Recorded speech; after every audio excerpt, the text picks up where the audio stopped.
मनोरम चर्चा भाई बहनों ने श्रवण किया।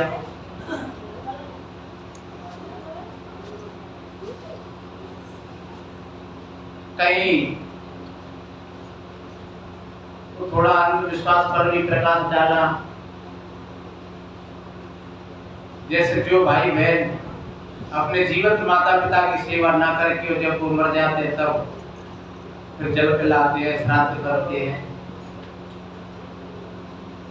ध्यान रखो, याद करना ठीक अच्छी बात है, भोजन कराना किसी को अच्छी बात है, लेकिन अगर तुमने जीते जी माता पिता को परेशान किया है वो बदला तुमको देना पड़ेगा।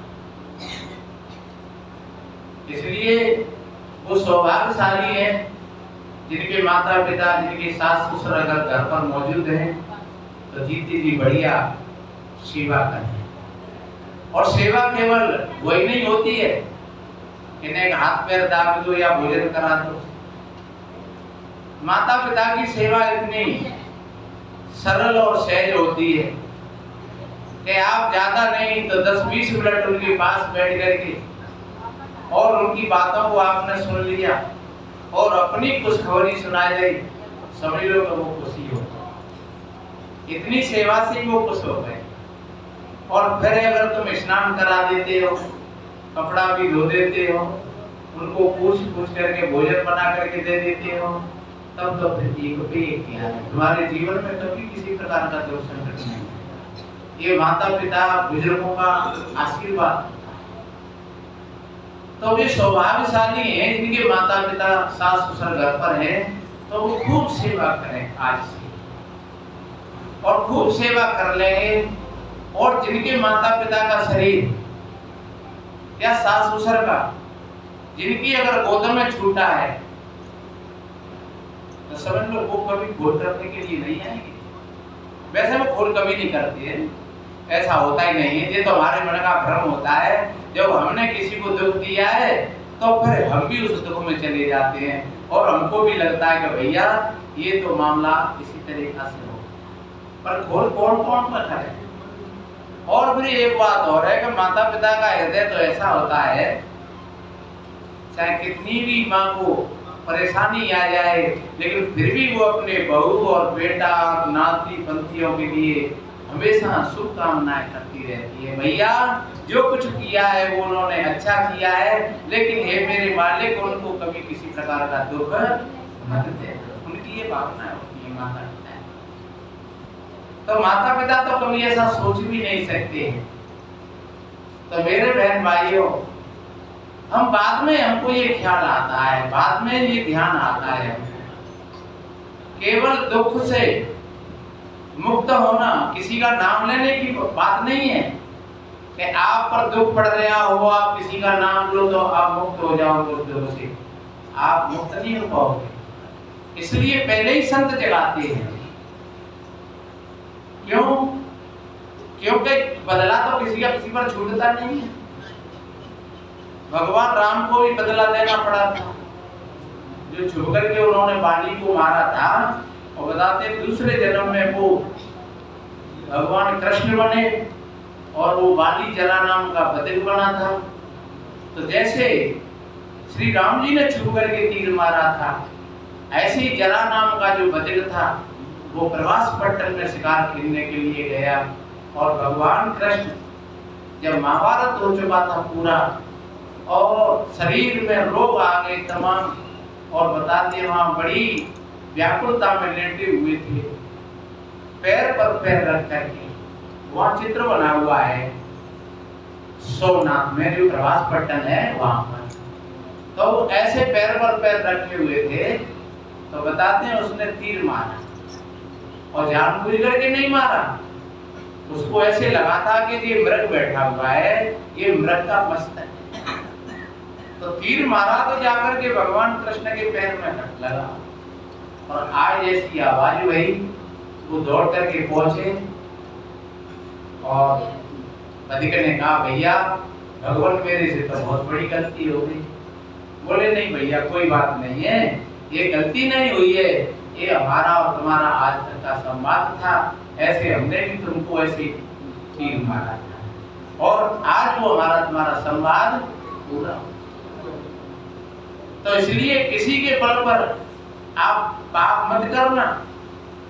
संत जगाते हैं आज से ही, कहते हैं नहीं कि जब केला चेतो नहीं जब ढिंग लागी बेर, अब चेते से क्या हुआ जब कांटे लीनोगे। कहीं कबीर कैसे बने बेर केर को संग, वो डोले रसया पले उनके फाटत अंग। शायद जब कभी केला ने सोचा होगा, जब झाड़ बगल में प्रकट हुआ होगा, तब केला ने सोचा होगा कि मेरी सुरक्षा बनी है ये झाड़ के आधार से और मेरे को कोई बिगाड़ेगा नहीं।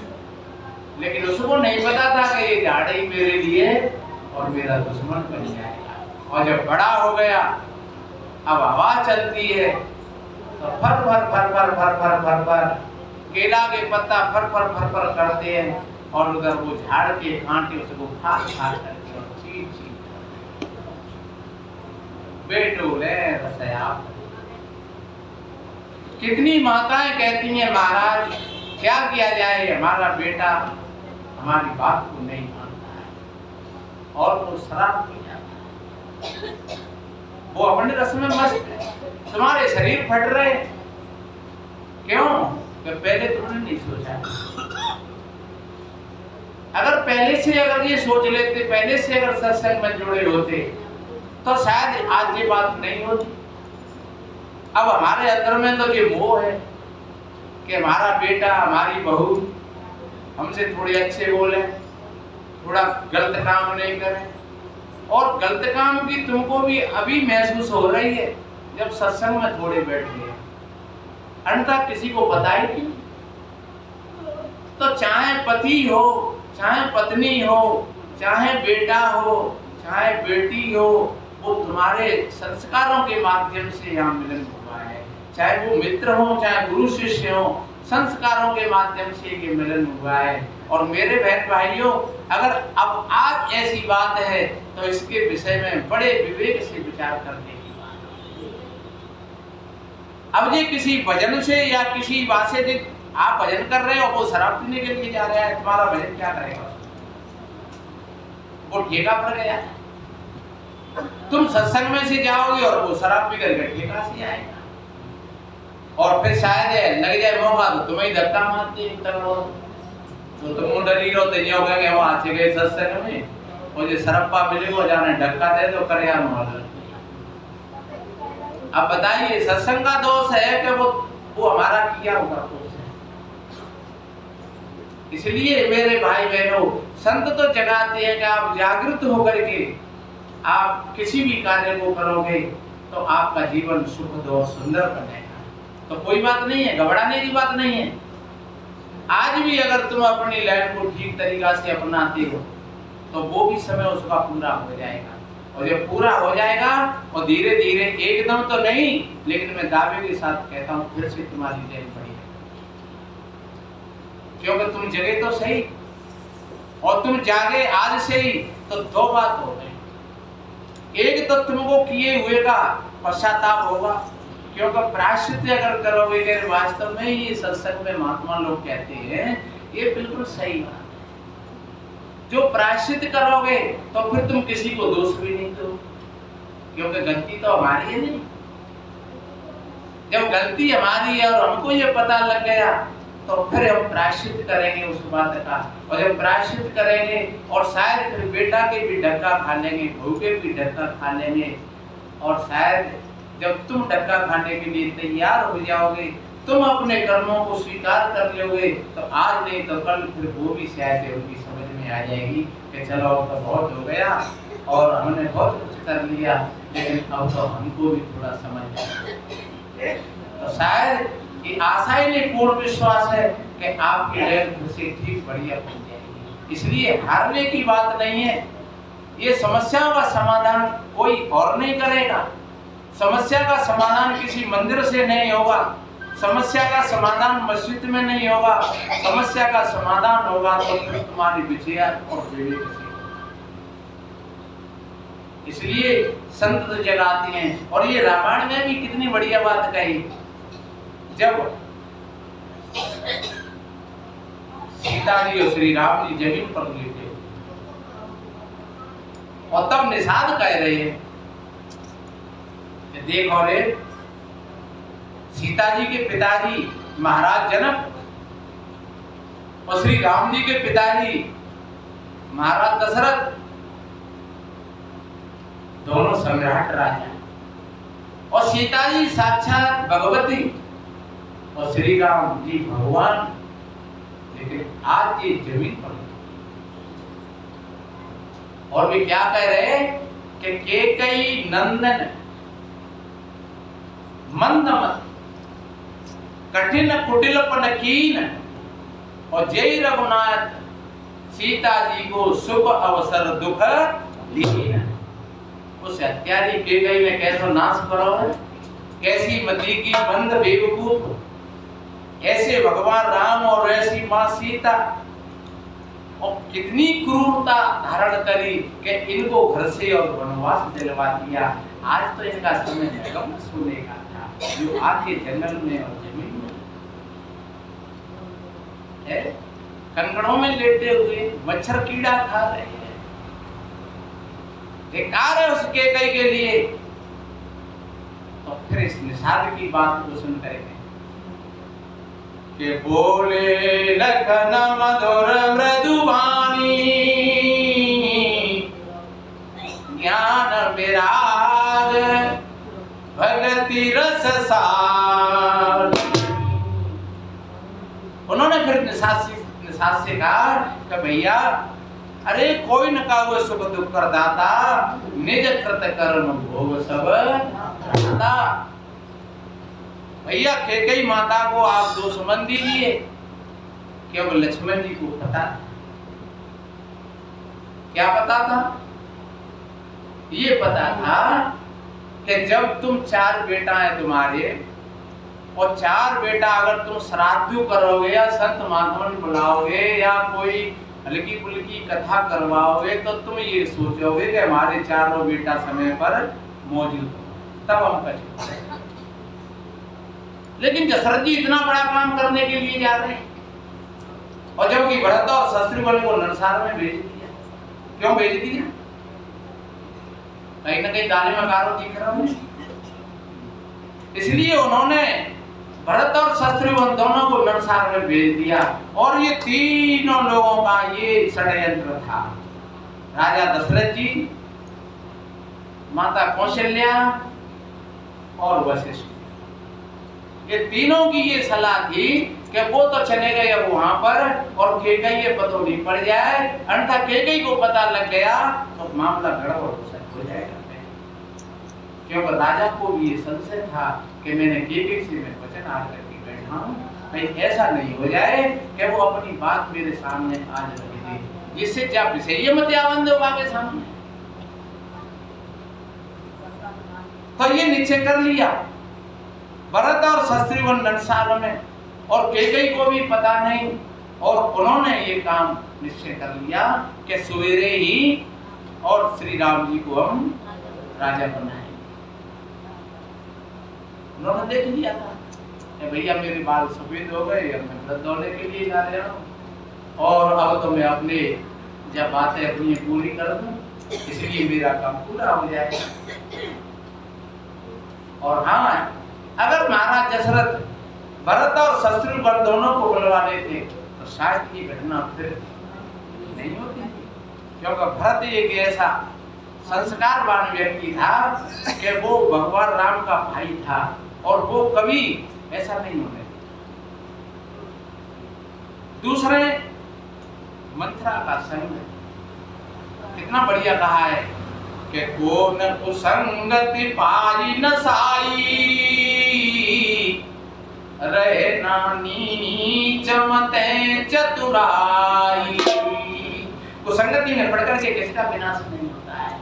इसलिए संत बार बार कहते हैं, हमारे जो मार साहब बीमती से आए थे, तो उन्होंने संतों की कितनी बढ़िया उपमा बताई थी कि भैया संतों का संग दो तरीका से मिलता है। अगर तुम संत के दर्शन करने के लिए जाते हो तो आप सौभाग्यशाली हो, लेकिन संत तुम्हारे घर पर आ जाए तो सौभाग्यशाली नहीं, आप परम सौभाग्यशाली। अगर संत के तुम दर्शन करने के लिए जा रहे हो तो ये बड़े भाग्य की बात है, लेकिन अगर संत तुम्हारे घर पे ही आ जाए तो तो ये परम सौभाग्य। तो इसलिए मेरे भाई बहनों, हमेशा अच्छा संग करो, अच्छे लोगों का संग करो, अच्छी बहन बेटियों का संग करो, जो जिनका चरित्र और जिनके विचार अगर ठीक नहीं है तो हमेशा ऐसे संग को त्याग करो। कहावत में कहते हैं कि वो सोने के कुंडलों को उतार करके रख देना चाहिए जिससे नाक और कान छाई जाए। जिससे नाक और कान ही खत्म हो जाए तो फिर उन कुंडलों की क्या जरूरत है। जो तुम्हारी नाक ही चली गई और कान नहीं चले गए तो फिर सोने के कुंडल क्या करेंगे। इसलिए चाहे प्यारे से प्यारा कोई रिश्ता हो, लेकिन अगर वो ठीक नहीं है तो उसका त्याग करो। लक्ष्मण जी ने कही, अगर महाराज भरत और शत्रुघ्न को बुला लेते तो ये घटना नहीं। तो इसमें कैकेयी मां का क्या दोष है?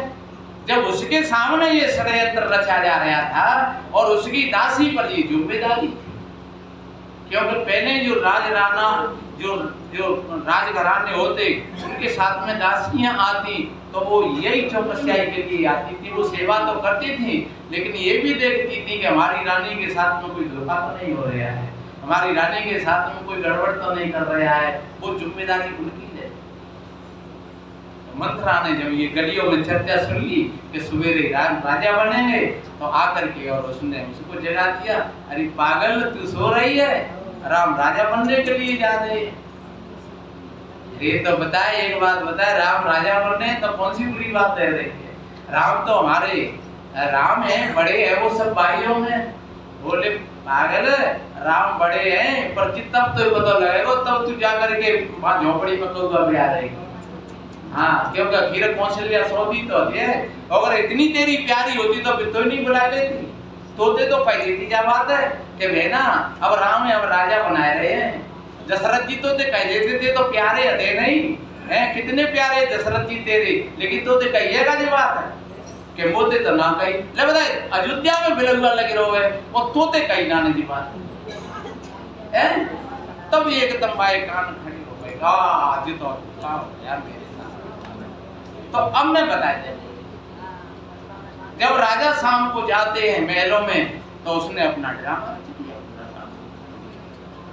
वो सभी लोग जानते कथा है, उसने पूरा ड्रामा रच दिया। और दशरथ जी ने तब फिर कहा कि भैया ये ड्रामा क्यों कर रही है, जो तो मांगना सो क्यों मांगे, तो हमारे जो वरदान है तुम दे दे। अरे के ये दो वरदान की क्या बात है, तुम 4 मांग ले। अरे के हम तो 4 नहीं कहा कहते 8 मांग ले, पर तुम देव एक नहीं। कहने की तो बात है बहुत सी। हाँ, अगर देने की बात होती तो तुम हमें दे देते। बोले नहीं मांग ले, तो ठीक है मांग रहे हैं। एक तो भरत को राजा बना दे और दूसरे राम की जंगल में भेज दे। है वो सर ठीक है, बने राजा। अरे परमेश्वरी भरत ने तो राजा बना दे, पर राम ने तो जंगल में मत भेजे। बोले नहीं, भरत राजा बने चाहे नहीं बने पर राम को वन में जरूर जाना पड़ेगा, क्योंकि उसको पता था कि भरत राम जी के सामने कभी गाती करनी पड़ेगी। इसलिए पहले राम को कंटिक कटो। यदि राम चले जाएंगे तब भरत गद्दी को स्वीकार करेंगे, और अगर राम जी जहाँ रहे तो राम जी के सामने तो भरत कभी गद्दी पर बैठ नहीं सकते, क्योंकि भरत एक आदर्शवान। तो इसलिए मेरे बहन भाइयों, ये बात लक्ष्मण जी को पता था और यही बात जाकर के निषाद से कही कि भैया रे, अरे कोई न काहू सुख दुख प्रदाता और निज कृत कर्म भोग सब भ्राता।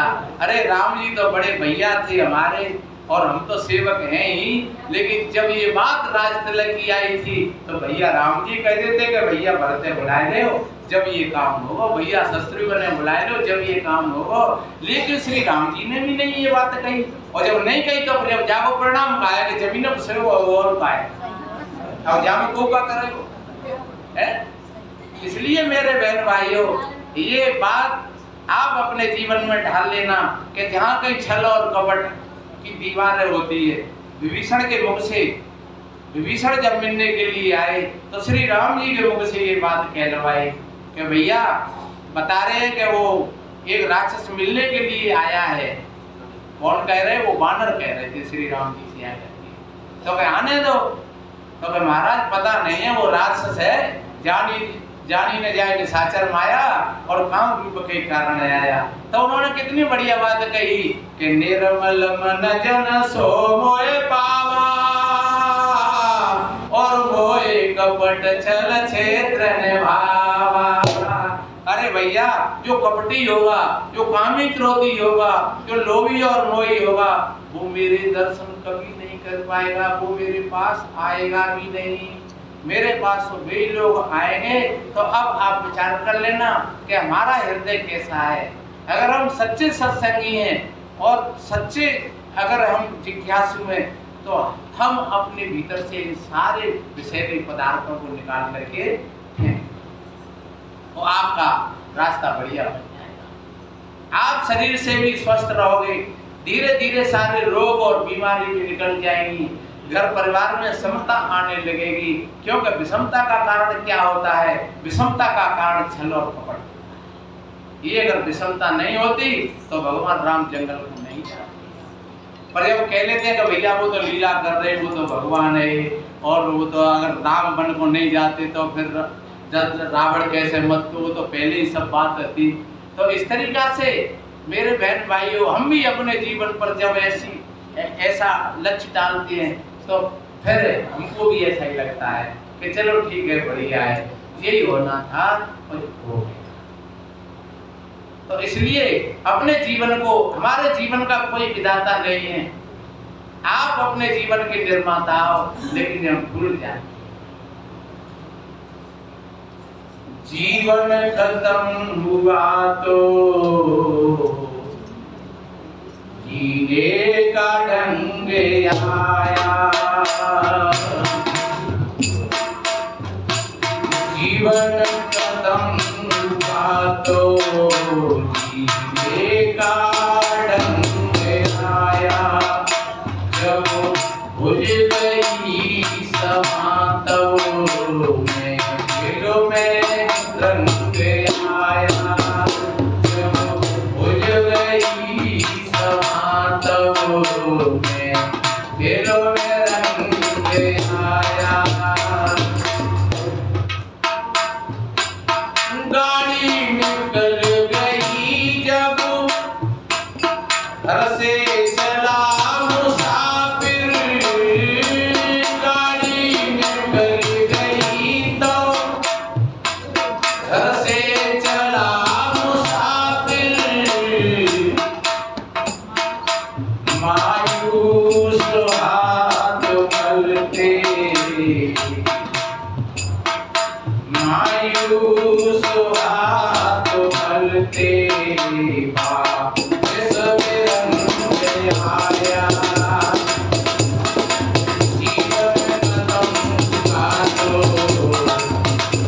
जीने का ढंग आया, जब बुझ गई समातो में दिल में रंग आया।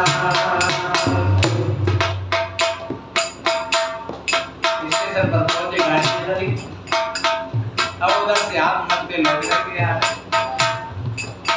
ये हमारे जीवन की गाड़ी चली जा रही है, बिना 1 मिनट तो यार इंतजार करते।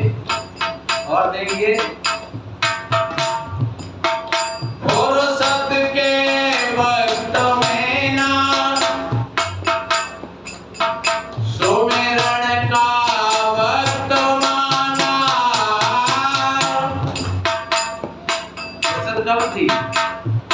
जवानी में, लेकिन उस समय तो उसको भूले गए।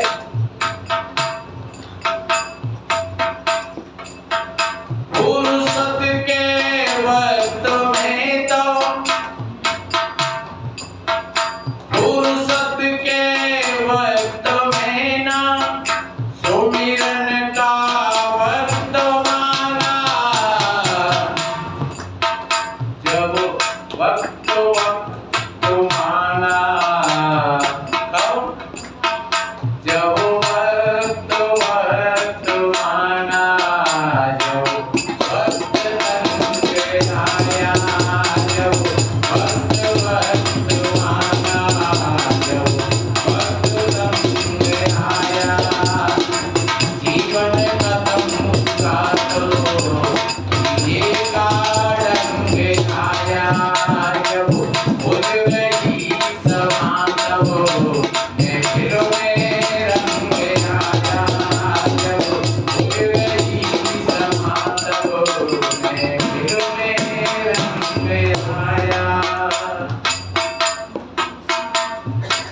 धड़ाधड़ चल रही, हम सो गए तो धड़ाधड़ चल रही है, सुबह देख रहे हैं। कब उन्हें कहा 10-20 मिनट तक रुक जाए तो रुक जाए, और नहीं जगते ही और फिजों के लिए चालू बिना चलाए। मन की मशीनरी ने काम करना सीखा, इस पूरे तन के हर एक, इस पूरे तन के हर एक पुर्जे में जब आया, इस पूरे तन के हर एक पुर्जे में जब आया, जीवन कदम उड़ा दो एक ढंग आया, जब खुद गई समाधो में फिरने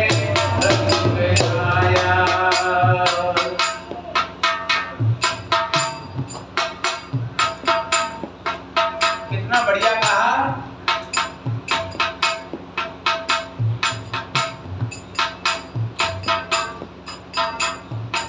ये जो मन की मशीनरी तो चलती रहती है,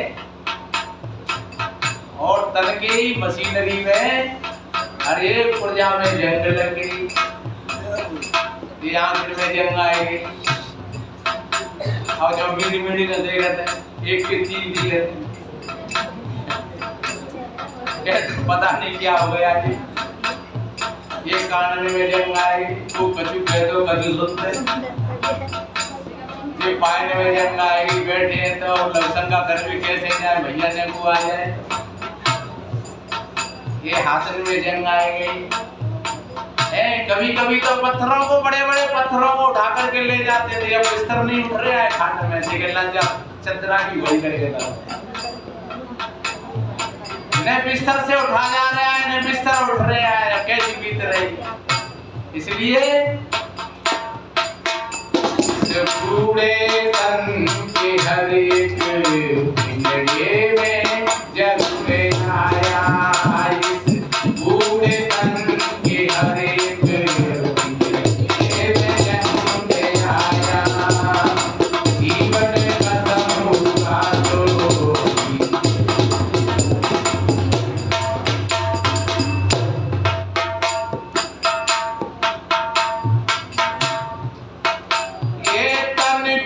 मशीनरी ने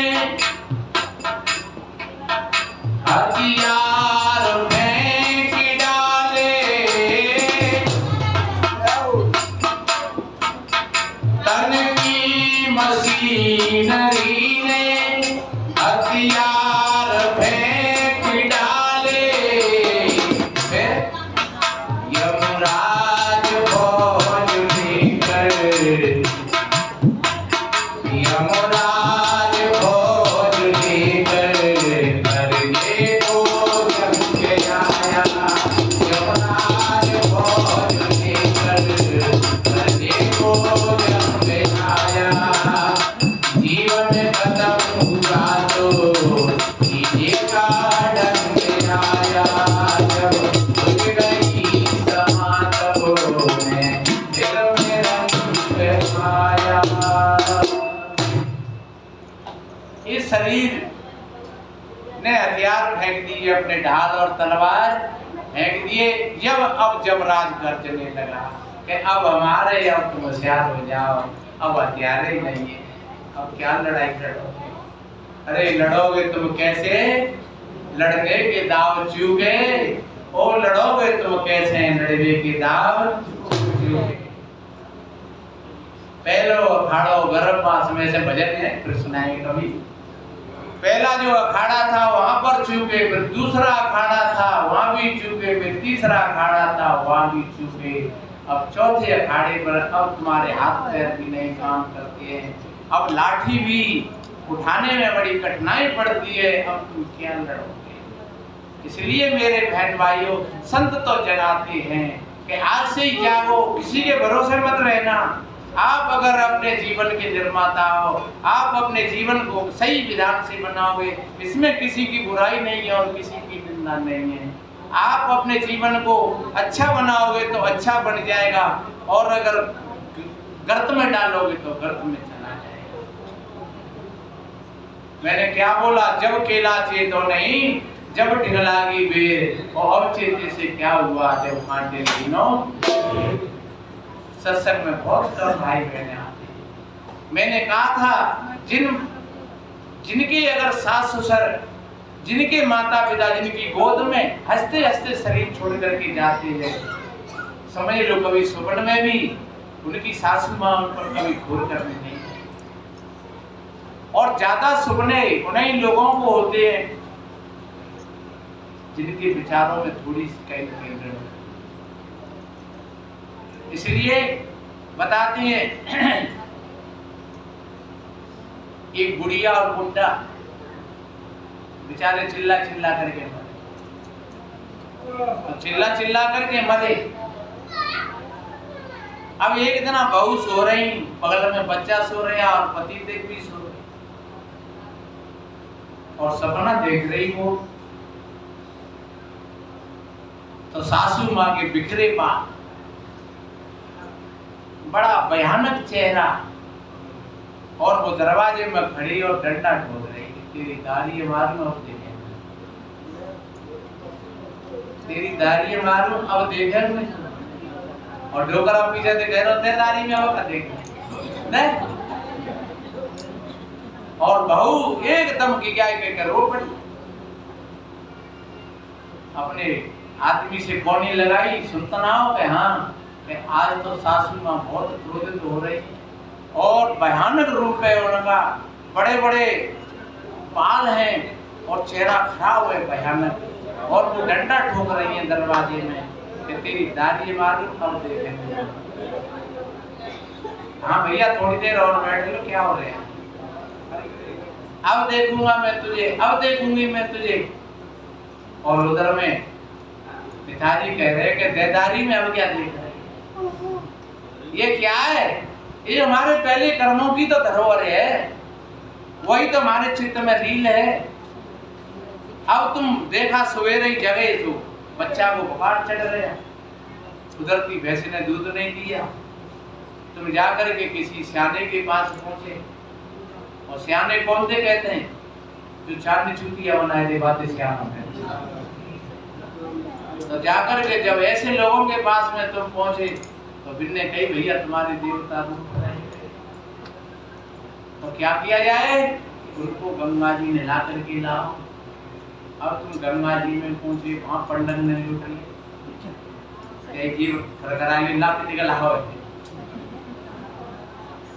और फिर क्या बताया कि भैया अब बढ़िया अच्छे चबूतरा बनवाओ और बढ़िया पाठ पठन करवाओ, बढ़िया भंडारों करो, साधु ब्राह्मणों को भोजन कराओ, तब तुम्हारे पाप कटेंगे। पर ध्यान रखो इतना करने पर भी, क्योंकि जब तुमने अपनी सासू माँ को धक्का दिया था तो एक दिन जरूर याद कर लेना, तो धक्का तुमको जरूर। रोने की जरूरत नहीं है, घबराने की नहीं है, उस धक्का को सहजता से स्वीकार कि भाई हमने भी कभी ऐसा ही किया, और कोई बात नहीं है। अगर इस बात को सहजता से स्वीकार कर लोगे तो तुम्हारे चित्त में दुख नाम की कोई चीज नहीं रहेगी। यही नियम है सृष्टि का, आप जैसा बीज डालोगे वही तुमको काटने के लिए मिलेगा। इसलिए हमेशा प्रसन्न चित्त रहो, बन जाए तो भूखे प्यासे को भोजन करा दो। जहाँ जरूरत है के अनुसार 1 रुपया तुम्हारे पास में बचा हुआ है तो कहीं सेवा में लगा दो, लेकिन सेवा में कर्ज काट करके मत लगाना। एक भैया हमसे कह रहे कि महाराज हमारे गुरुदेव जी ने कहा करके कि चौका करवाओ एक। अब महाराज मेरे पास में पैसे भी नहीं थे, तो मैंने किसी से 20,000 रुपया आधार लेकर के कर्ज लेकर के और चौका करवाया। हमारे यहाँ कबीर बंदियों में चौका होता है, हम पारखी लोग नहीं करते, क्योंकि उसमें वो सत्यनारायण वाली कथा की सी किताब है। जैसे सत्यनारायण की कथा होती है नहीं, पंडित जी सत्यनारायण की कथा कहते हैं, हालांकि में अगर पंडित जी से पूछा जाए कि सत्यनारायण की कथा कौन सी है, वो तो ये कहते हैं कि लीलावती ने सुनी तो बा वो काम बनेगा, और कलावती ने नहीं सुनी थी बा वो काम बिगड़ेगा। और वो सुनो पाओ और कहा नहीं सुनो, ये पूछी जाए पंडित जी से महाराज वो कौन सी कथा थी जो जिसको सुन करके उसके काम बन गए, और जब नहीं सुना था तो उसको नहीं सुना था तो उसके सारे काम बिगड़ गए, उसका ध्यान भूल गया। वो कथा कौन सी थी? तो पंडित जी यही कह करके अपना पीछा छुड़ा लेंगे कि वो सत्यनारायण की कथा थी। तो सत्यनारायण की कथा का मतलब क्या होता है? सच्चे अर्थों में देखा जाए तो ये जो आप कथा सुन रहे हो ये सत्यनारायण की कथा है। सत्य धन नारायण, सत्य कहते हैं जो कभी तीनों कालों में जिसका विनाश नहीं हो, और नारायण के रूप में तो आप बैठे ही हो सबके सब है। कस्तूरी कुंडल बसे और मृग ढूंढे बन माए, और ऐसे ही घटघट राम है पर दुनिया जानत नारायण नर में बसे। जैसे ऐसे ही जैसे मृग की नाभि में कस्तूरी है, ऐसे ही नर में नारायण बसा हुआ है। और उस नारायण की जो कथा कहे और सत्य कथा कहे उसी को कहते हैं सत्यनारायण की कथा। तो मैं बोल रहा था कि हमारे कबीर पंथ में भी ये बड़ा अंधविश्वास है। तो जो हमारी कई गद्दी है और कितने भी संत महात्मा हो अपनी अपनी तरफ चला रहे हैं, कोई सार शब्द की कह करके और कोई सार नाम कह करके और कोई मतलब सार शब्द कह कर जाने क्या क्या, और केवल सारी की सारी दुकानदारी है। केवल ये बाहर की संत जो है वो जैसी की तैसी ठोक बजा करके तो वो चौका करते हैं, और चौका करने में मेहनत के लिए 5 कपड़ा, मेहनतानी के लिए 5 कपड़ा और जाने क्या क्या व्यवस्था वो जुटावाते हैं, और फिर खूब खर्च करवाते हैं, भंडारा करवाते हैं, आरती पूजा करवाते हैं, और बिल्कुल पूरी प्योर पंडिताई का काम है। तो बोल रहे महाराज हमारे गुरुजी ने कहा था कि आप चौका करवाइए। महाराज मैं बहुत परेशान हूँ, पत्नी से मेरी बनती नहीं है, बेटा भी मेरे इधर उधर हो जाते हैं मेरी बातों से, और मेरे भी पैर में एक्सीडेंट हो गया तो लग गई मेरे पैर में। तो फिर मैंने कहा तो उन्होंने कहा कि भैया अगर आप दुखों से मुक्त होना चाहते हो तो आप चौका करवाओ। तो मैंने चौका करवाया। मैंने ये भी निवेदन किया था कि मेरे पास इतना खर्चा नहीं है, पर वही तो नहीं है खर्चा, तो फिर मरो वो तो ऐसे ही। तो फिर 20-25 हजार रुपए का खर्च ले करके और फिर मैं चौका करवाया। वो चौका करवा करके भी और फिर 6 महीना हो गए, लेकिन वो मुसीबत भागी वहीं गई पैरों पर जो की त्यों। तो इसलिए मेरे बहन भाइयों दान भी करो, तो कहते नहीं कि दान विद समान, ये नहीं कि कर्ज लेकर के आओ और कर्ज लेकर के दान करो तब तुम्हारे संकट कटेंगे, ये बहुत बड़ी भूल की बात है। वो तुमने एक संकट और मोल ले लिया, कछु तो पहले अधुरी हो, कछु 10-5 हजार और कर्ज ले लो, फिर वो संकट और मूल चढ़ गए। तो ये दो संकट है गए, पहले एक धीरे ये बदू है। इसलिए कहते हैं दान विद समान। हाँ ऐसा कहा है सदगुरु ने, आदि में से आदि और टूको में ते टूक, और कहे कबीरता दास को कहू ने आवे।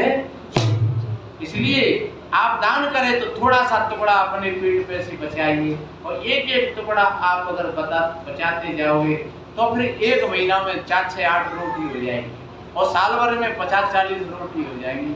तो तुम 10-20 आदमी का भोजन निकाल सकते, और तुम्हें वो परेशानी नहीं है, और कोई तुम्हारा दान हुआ पक्का, क्योंकि तुमने अपने पेट से बचा करके दान किया है। ऐसा नहीं है कि तुमने 50 हजार की बेईमानी करी और फिर चलो 5 हजार रुपये साइड लिए दिया, 45 तो बच रहे। तो ऐसा दान नहीं। अगर आपने 45-50 हजार की बेईमानी करी है कहीं, और आप 5 हजार रुपया 10 हजार रुपया किसी मंदिर पर आपने दान किया या हमको दिया, लेकिन ये ध्यान रखो कभी भूलना मत, वो 50 हजार रुपया ब्याज लगा करके और आपको ही उसका भुगतान करना पड़ेगा, क्योंकि वो तुमने धोखे से कमाया है, छल कपट से कमाया है, बेईमानी से कमाया है। इसलिए ऐसा दान कभी मत करना। हमेशा ईमानदार बन करके अपना जीवन जियो, और जब ईमानदार बन करके अपना जीवन जियोगे, सत्य के रास्ता पर अगर आप चलोगे, तो मैं दावे के साथ कहता हूँ धीरे धीरे आपकी जीवन की बाली लौटने लगेगी, आपका जीवन खुशहाल होने लगेगा। जब तुम सेवा करोगे, किसी दूसरे को एक रोटी भोजन खिला दोगे, जहाँ कहीं तुम तन से, मन से, धन से सेवा करते हुए आपका चित्त भी प्रसन्न होगा और आपका जीवन भी आगे के लिए बढ़िया बनेगा, सुंदर बनेगा। तो इसलिए मेरे बहन भाइयों, संत कहते हैं जब जागो तभी सवेरा है। मैंने रावण का उदाहरण क्यों दिया था? इसलिए दिया था, कोई न काओ सुख दुख करदाता। तो प्रत्यक्ष में जो कथा है उसी कथा के आधार से मैंने ये बात बताई कि भगवान श्री राम जी और सीता जी जंगल में और वो सो रहे। सदगुरु कबीर साहब ने कहा है, आपन कर्म ने मेटो जाई, कर्म का लिखा मिटे धो कैसे, जो ही वो कोट सिराई। आपन कर्म ने मेटो। बेचारी सीता माँ को कितना 14 वर्ष वनवास में रही थी और जब लौट कर के आई तो अग्नि परीक्षा देने, और जब अग्नि परीक्षा देकर के भी जब शहर में आए तो श्री राम जी ने कहा, जब राजा बन गए तब श्री राम जी ने कहा कि भैया आप देखो हमारे लोग बड़ाई करते हैं कि निंदा करते हैं, तो बताते हैं चौराहे पर लोग बतलाए रहे। ये राजा भगवान श्री राम जी ने अच्छा नहीं, ये आज संस्कृति के अनुकूल नहीं है कि रावण की सीता रह करके आई और फिर उन्होंने जो कहा तो यहाँ से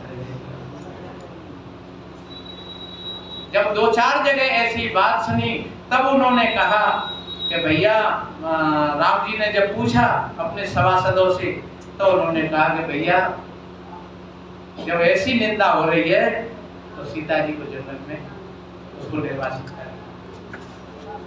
तो श्री राम जी ने कहा भी नहीं, सीता जी को ये वाल्मीकि रामायण में कथा है तो उन्होंने कहा भी नहीं, लक्ष्मण भैया तुम सीता जी को ले जाओ और जंगल में। जबकि बताते हैं सीता जी गर्भ से, तो जब उनको बताया नहीं और लक्ष्मण जी जंगल की सैर कराने के बहाने से ले गए और जाकर के वहां जंगल में उनको छोड़ दिया और तब कहा कि आपको श्री राम जी ने क्या कर दिया, एकदम चीख मारने लगे, हाँ ऐसा मैंने क्या किया भाई? मेरे शरीर से रावण ने हाथ लगाया लेकिन रावण ने मेरे मन को तो नहीं छुआ। अब ये तो पराधीनता थी मेरी, मैं क्या कर सकती हूँ उसमें? और दो पाप होता है तो मन से होता है, शरीर से नहीं होता है। किसी भी परेशानी और परिस्थिति में अगर हमारे शरीर से किसी ने हाथ लगा दिया तो हमारा अस्तित्व बिगड़ेगा नहीं, लेकिन अगर जानबूझ करके अगर ऐसा किया है तो फिर वो उसमें मन की राजी हो गई तो फिर वो काम हो गया। तो वो रोते रोते कहती हैं कि भगवान श्री राम जी को कभी मैंने स्वप्न में भी अपने मन से नहीं बिसारा। रावण की लंका में मैं रही लेकिन शरीर मेरा लंका में रहा था और मैं श्री राम जी के चरणों की रेखाओं को लिया। कौन सी चरण रेखाओं को?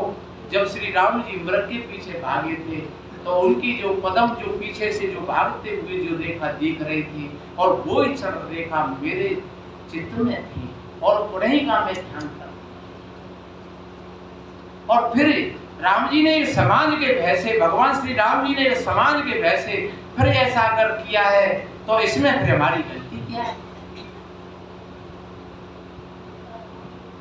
तो श्री लक्ष्मण जी भी कुछ नहीं बोल पाए, कुछ नहीं कह पाए और जब छोड़ करके वापस आए और बताते हैं कि जब वो रो रही थी वहां पास में वाल्मीकि जी का आश्रम था तो वाल्मीकि ऋषि आए और कह करके बेटी कोई आप चिंता मत करिए, ये आश्रम है, आप यहाँ पर अपना निवास करिए और हम तुम्हारी व्यवस्था करें। तो बताते हैं कि ऋषि के आश्रम पे ही उन्होंने उन बच्चाओं को जन्म दिया था जिनको कहते हैं लाहौर।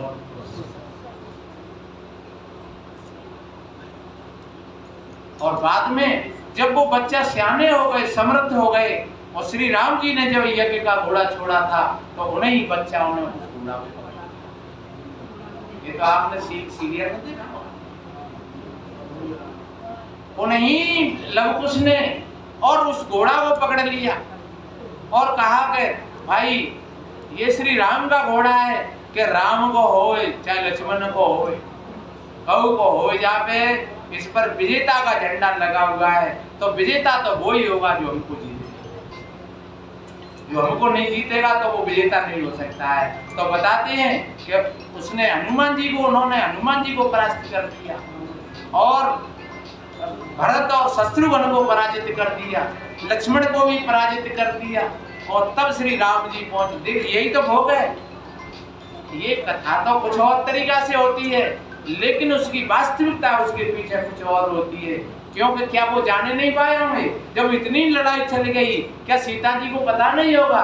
बस उनके चित्त में ये खेद था कि जिन्होंने जब हमारी माँ का अपमान किया, एक पवित्र, एक गंगा जैसी जलधारा को इन्होंने अपमानित किया, तो इसका परिणाम हम उनको जरूर बताएंगे। और आज किस माँ के बेटा को जो ठीक अंश बन सका हुआ, तो किस माँ के बेटा को ये खेद नहीं होगा? जब ऐसी स्थिति में, तो वो लवकुश के अंदर में ये खेद था कि एक दिन हम श्री राम जी को बता करके छोड़ेंगे। वो हमारे पिता हैं तो बने रहेंगे, क्या बात है, पिता पिता की जगह पर रहेंगे, लेकिन इसका परिणाम तो हम जरूर बताएंगे। तो जब आमना सामना हुआ तब वो स्वयं आ जाती है और वो कहती है कि बस अब बहुत अब हो गई तुम्हारी। और श्री राम जी के हाथ जोड़े और बताते हैं, कहानी तो बहुत बड़ी है, कि जब उनको ले जाने के लिए कहा तो बताते हैं कि वो धरती फट गई और वो सीता की बाह में समा। इसलिए कितना बढ़िया कहा है, कर्मगत टारी नाय टरी, मुनि वशिष्ठ से पंडित ज्ञानी, शोध के लगन धरी, और सीता हरण मरण दशरथ को वन में विपत्ति पड़ी, कर्मगत टारी नाय टरी। इसलिए मेरे बहन भाइयों, यहाँ कहा है अपने कर्मों को सुधारो रे भाई, तुम पर जुर्म है ईश्वर खुदाई, अपने कर्मों को बिगाड़ोगे भाई तो कोई नहीं रोकेगा ईश्वर। भगवान सोमनाथ के मंदिर पर चढ़ाई करी महमूद गजनबी ने, और बताते हैं वहां पर वो राजा था और वो गुर्जर था, वो राजा था, शासक था, वो राजा गुर्जर था और उसने बहुत युद्ध किया था। उस राजा ने बहुत युद्ध किया था, लेकिन उस मलेच्छ के साथ में बहुत बड़ी विशाल सेना है और उसमें एक ब्राह्मण ने उसमें गद्दारी की थी। क्योंकि जो एक सिद्धेश्वर नाम का, मैंने पढ़ा था सोमनाथ के इतिहास को, तो एक सिद्धेश्वर नाम का जो ब्राह्मण था और उसने ही जाकर के महमूद गजनबी से सलाह करी और जाकर के वो मिल गया उससे, और जो सुरंग का रास्ता था, जो गुप्त रास्ता था, वो सुरंग का रास्ता से और महमूद गजनबी को वो निकाल करके लाया। और उस राजा को जब पता लगा था, वैसे उसको एहसास हो गया था कि हमारे पास में थोड़ी सी सेना है और 3 दिन से बहुत बड़ी लड़ाई चल रही है, हजारों हिंदू राजपूतों का वहाँ बंटवार हो गया था। तो जो उनके गुरु थे, जो मुख्य मंत्र के महंत थे गंग सर्वज्ञ, तो जो गंग सर्वज्ञ थे तो उनसे उन्होंने निवेदन किया, गुरुदेव अब ये मलेच्छ रुकने वाला नहीं है और आप अगर यहाँ से निकल चलें तो बहुत अच्छी बात है, और हम लड़ रहे हैं, आप निकल जाइए। तो उनको कितना विश्वास था कि जब प्रहलाद के लिए भगवान प्रकट हुए खम्भ में से, तो मैं तो साक्षात भगवान शिव जी के सामने हूँ, कितना विश्वास था। लेकिन ये विश्वास सब झूठ सिद्ध हो गया। और जब उस गुफा के रास्ता से वो लोग निकल करके आए और जब चौक में अल्लाह अकबर के नारे लगे, तब उनकी आंखें खुली गई, ये क्या हुआ? और उस सिद्धेश्वर ब्राह्मण को भी वही खत्म कर दिया उन्होंने कि ये गद्दार है, जो अपने देश का, अपने धर्म का नहीं हुआ तो ये हमारा क्या होगा, मारो इसको भी। तो उसको वही खत्म करके जब आकर के और गंग सर्वज्ञ की हत्या कर दी और शिवलिंगी को तोड़ दिया और मंदिर में से हजारों करोड़ों मन सोना और चांदी, बताते जाने कितने रथ और गाड़ी, ऊंट गाड़ी भर भर के, और वो विदेश को ले गया महमूद। इसलिए मेरे बहन भाइयों, मैंने ये उदाहरण क्यों दिया है? इसलिए दिया है कि आप ऐसा ऐसा ऐसा विश्वास पाल करके मत बैठ जाना, क्योंकि ऐसा विश्वास होता है, विश्वास करो तो विवेक के साथ में करो, विवेक के साथ में अगर विश्वास होगा तो उस विश्वास में एक प्रकाश होगा। इसलिए हमेशा विश्वासवादी तो रहो, लेकिन इतने विश्वासवादी नहीं। विश्वास तो करो, लेकिन ध्यान रखो कभी कभी अपने ही दांत अपनी जीभ को काट दे। ये ध्यान होना चाहिए। हम भोजन पाते हैं तो अपने ही दांत और अपनी जीभ को काट देते हैं, फिर तुम क्या करोगे? क्या दांत न काट दोगे? इसलिए विश्वास जरूर करो, लेकिन थोड़ा अपने विवेक के साथ में जीते जागृत बन करके रहो, अपने कर्तव्यों का पालन करो, तो आपको आज से सुख मिलेगा, शांति मिलेगी। बढ़िया सबसे हिल करके रहो, बढ़िया प्रेम प्यार का जीवन बनाओ। जाति समाज की हमारे अंदर में जो दीवारें लगी हैं, इन दीवारों को तोड़ दो।